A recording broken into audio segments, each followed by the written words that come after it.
Sábado Verde, radio y podcast, en la radio pública de la ciudad de Buenos Aires. Bueno, vamos a conversar un rato ahora con Eduardo Cerdá por otras aristas del modelo, por una arista en particular, tiene que ver cómo encaramos esos modelos de producción y cómo encaramos el futuro, teniendo en cuenta parte de este repaso que hacíamos recién. ¿Cómo estás, Eduardo? Es un gusto compartir un rato con vos en el programa hoy, ¿eh?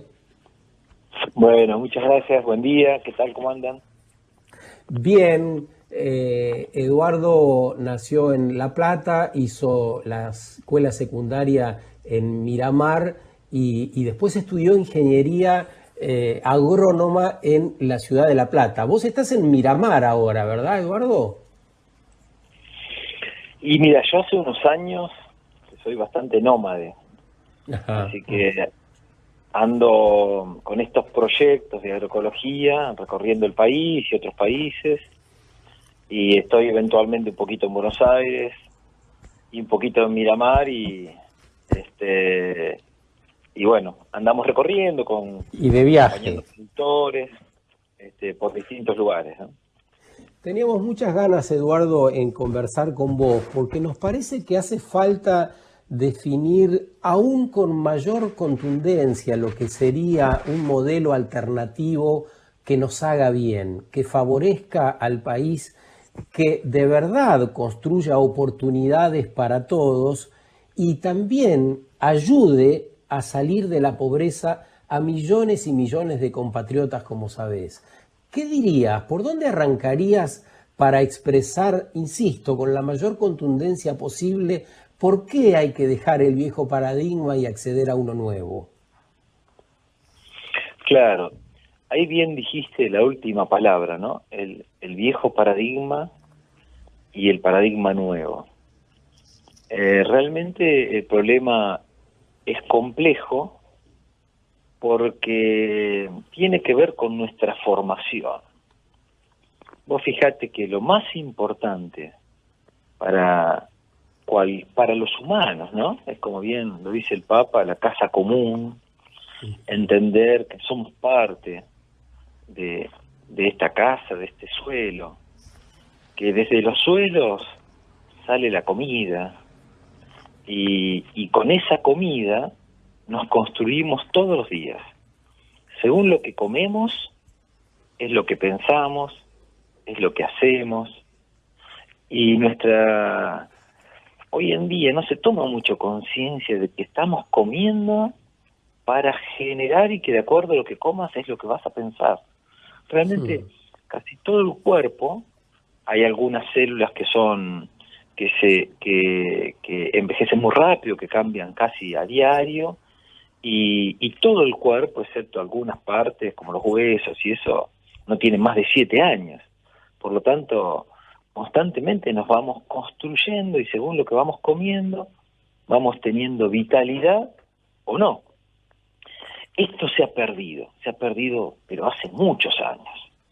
Esto hace 400 años con la teoría de Newton, con la idea de lo físico, de la sustancia, de creer en el átomo como la menor unidad, y que realmente la importancia era la sustancia y no lo que tiene que ver con la vida, porque la sustancia, si yo me muero, queda mi cuerpo, pero mi cuerpo enseguida se empieza a desorganizar y a pudrirse y termina en lo mineral. ¿Qué es lo que hace que mi cuerpo se mantenga bien, se reconstituya bien?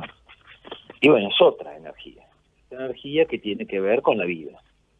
Entonces vos fijate que ahora va cambiando, pero en las facultades de medicina, a un estudiante de medicina lo llevaban a la morgue a estudiar muertos, a hacer disecciones. ¿Cómo vas a entender la vida desde un muerto? Ahí no está la vida, no lo vas a encontrar nunca. Y entonces nos pasa que nuestra formación, mira, la agricultura es la cultura del agro, es entender los procesos del suelo y todo eso. Sin embargo, y eso hace que haya muchos tipos y formas de hacer agricultura. Ahora, en casi todas las facultades del país prácticamente la agroecología, la agricultura biodinámica, la agricultura orgánica, la permacultura, la agricultura regenerativa, no se enseña. Se enseña todos los que van a la facultad de agronomía, la mayoría, mira, hay una facultad que es la más antigua del país, que es la Facultad de La Plata, donde me formé, que tiene una cátedra en cuarto año obligatoria de agroecología. Pero ¿por qué solo esa facultad? Y las demás, para hacer algo, porque lo piden los estudiantes, tienen cátedras optativas. O sea que la mayoría de los profesionales de la agronomía que acompañan todos estos procesos de cuidado de los bienes comunes, de cuidados del suelo, de la generación de alimentos, de la ropa, no está formado en entender la vida de los sistemas. Y eso es lo que hace que se tomen decisiones o se piensen con salidas que no siempre son las que nos conducen a encontrar un equilibrio, una armonía, a que nos permita habitar esta casa común, ¿no es cierto? Y desde ahí surge. Entonces, un cambio de paradigma no es tan fácil de cambiar de un día para el otro. Entonces, bueno, de a poco se va entendiendo que hay otras formas de producir y que se puede producir bien, con rendimientos parecidos, pero sin el uso de sustancias químicas que hacen que hoy tengamos en el aire, en el agua, en los alimentos, sustancias que peligran con la vida, porque son biocidas. Entonces, es lo que nos tenemos que revisar en nuestras formaciones y nos tenemos que replantear hacia dónde queremos ir. Estás escuchando al ingeniero agrónomo Eduardo Cerdá. Nos está emparentando el modo que elegimos desde hace algunos años de producir con nuestra alimentación y en definitiva con la concepción de la vida. Dice, si atendemos esos modos de producir y los hacemos más sanos, tendremos una vida más sana. El cuerpo que nos lleva, que nos traslada, que nos constituye, tendrá una característica de mayor fortaleza. Interesantísimo el lugar por donde entras, Eduardo, y quizá nos haga falta seguir caracterizando un poco más ese modelo de mal vivir. Vos hablabas recién de los productos químicos. Eso se ha incrementado grandemente en el país. Por ahí podés hacernos una relación de lo que significa eso y cuáles son esos guarismos, cuáles son esos números. Bueno, claro, a partir de esta mirada, de pensar solo en el cuerpo físico, no en la vitalidad de las cosas, se empieza a tratar de manejar lo físico, tratar de manejar los genes. Es decir, este gen que me podría dar tal virtud que mejoraría la comida, se lo pongo a una planta para que me genere esa virtud. Eso fue una teoría, porque manipularon los genes de los animales, de las plantas, y prácticamente todo lo que estamos viviendo a partir de los años 90, que tiene que ver con esta agricultura transgénica del agregado de genes en las plantas, prácticamente no ha mejorado la alimentación. Y sí, lo que ha servido es para que esas plantas puedan resistir más fácilmente dosis masivas de biocidas. Entonces, fueron con una promesa de que, hay transgénicos en algodón. Bueno, ¿qué pasó con el algodón? La fibra perdió calidad. Se hizo transgenie en los tomates y se hicieron los tomates larga vida. ¿Cuál fue el objetivo?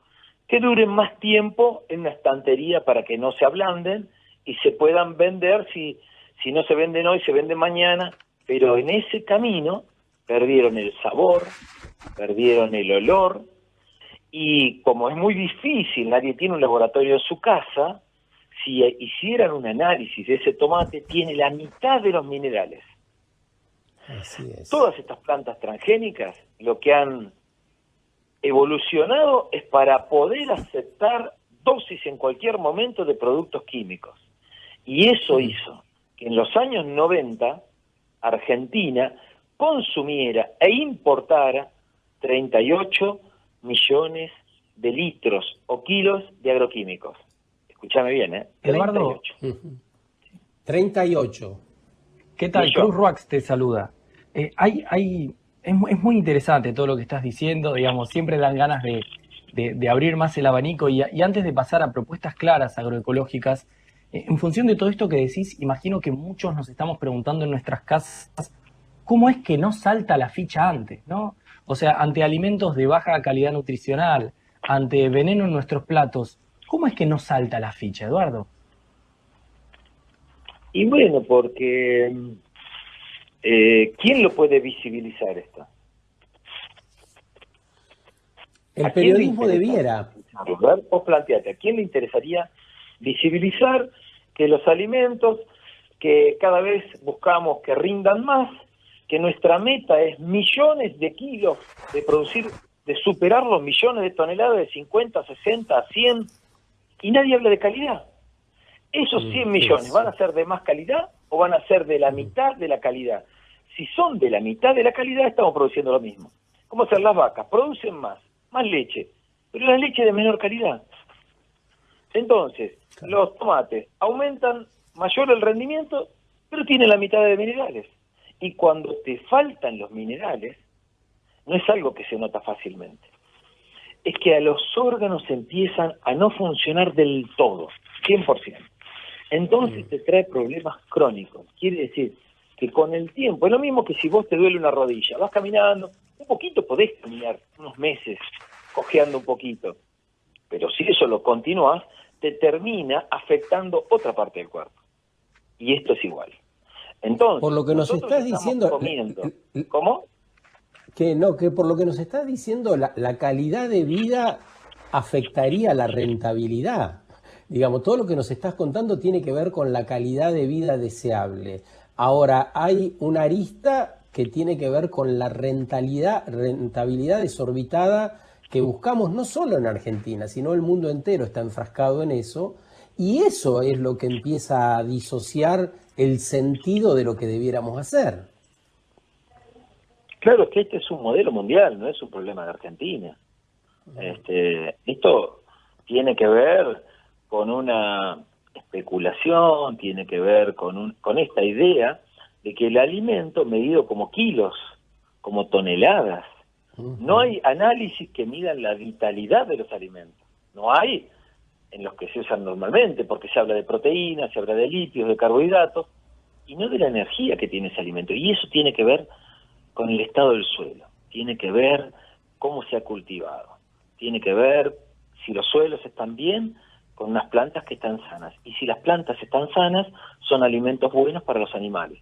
Y si los animales están en ambientes sanos, no están estresados, están bien, y es un mejor alimento para nosotros. Toda esa visión no la tenemos, porque si un animal está estresado, si le tenés que dar antibióticos porque se está enfermando constantemente por el sistema de producción que tenemos, eso es comida. Un animal que está constantemente enfermo y que le tienen que dar en su ración antibióticos porque si no se muere, eso es comida. Entonces, si entendemos qué es la comida, o que digan, tiene un límite permitido de sustancias tóxicas, pero es permitido. Y yo digo, yo no quiero tener nada, ¿por qué tiene que ser algo? ¿Y no se acumulará con el tiempo?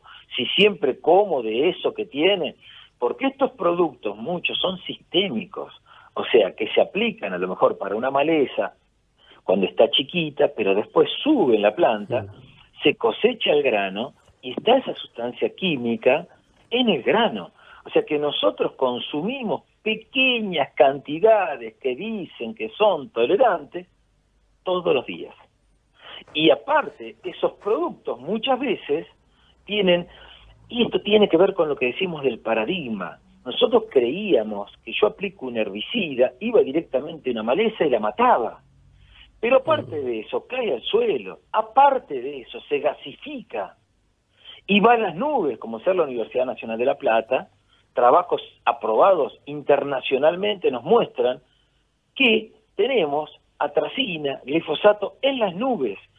Y eso es lo que te estaba diciendo hoy. En los años 90 usábamos 38 millones de litros de agroquímicos. La superficie del país no se duplicó, pero supongamos que se haya duplicado. Quiere decir que de 40 millones de litros tendríamos que estar usando 80 millones de litros.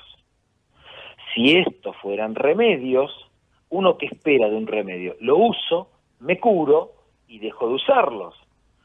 Ahora, si en vez de 80 estuvieras usando 150 millones, ¿qué sensación te da? ¿Que te estás curando o que te estás haciendo drogadicto? Me estoy enfermando Ahora, más. Y esa es la cifra actual. ¿Querés que te dé la cifra actual? Por favor. Este modelo químico transgénico pasó de 38 millones de litros o kilos de agroquímicos a 500 millones. La pelota. No hay posibilidad que nuestro ecosistema pueda metabolizar 500 millones de litros por año. Por lo tanto, lo tenemos en el aire, en el agua, en los suelos, en los alimentos. Convivimos todo el tiempo. Y bueno, ojalá que tengamos mucho tiempo para poder adaptarnos a convivir con esos moléculas. Necesito proponerte un desafío porque nos falta un minuto para que termine el programa, y el desafío es el siguiente, que va con un dato. Eduardo Cerdá, a quien venís escuchando seguramente con tanta atención como nosotros, ha sido elegido para encabezar la flamante Dirección Nacional de Agroecología. Es un hecho inédito en la historia institucional del país. Todavía no está el nombramiento, pero él iría al cargo. El desafío es que en un minuto nos digas, Eduardo, ¿cómo sería la transición hacia lo que debiéramos hacer? Es decir, a una producción agroecológica y más sustentable. ¿Qué nos dirías, por lo menos para que quede picando el fin de semana?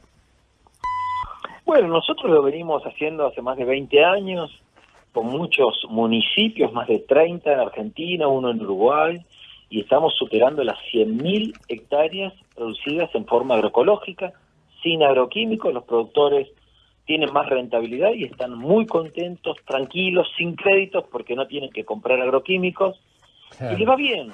Así que... Y les va bien. Yo te digo, necesitamos volver a conversar. Se acabó el programa, pero necesitamos tener otra conversación para hablar de propuestas concretas. Si te parece, Eduardo, volvemos a encontrarnos a la brevedad. Bueno, sería un gusto. Muchísimas gracias. Sábado Verde, radio y podcast, en la radio pública de la Ciudad de Buenos Aires.